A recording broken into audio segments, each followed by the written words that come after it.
14 November स्वतंत्र भारताचे पहिले पंतप्रधान पंडित जवाहरलाल नेहरू यांचा जन्मदिन.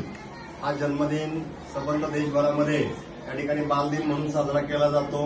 हा दिवस श्रीधर कन्या प्रशाला व ज्युनियर कॉलेज नाझरे या प्रशालेमध्ये इयत्ता 5वीच्या वर्गामध्ये 5वी या वर्गाच्या वर्ग शिक्षिका श्रीमती चव्हाण मॅडम यांनी एका अनोख्या पद्धतीनं हा वाढदिवस साजरा करण्याचा प्रयत्न केला आहे. यासाठी मुलांना खाऊ म्हणून त्यांनी पौष्टिक लाडू हे स्वतः या ठिकाणी बनवून आज या सर्व मुलांना देण्यात येत आहेत. त्याबद्दल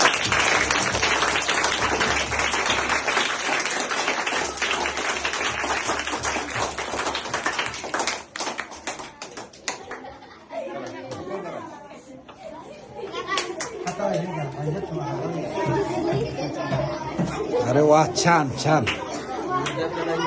विद्यार्थ्यांमध्ये लाडू पाहिजे का?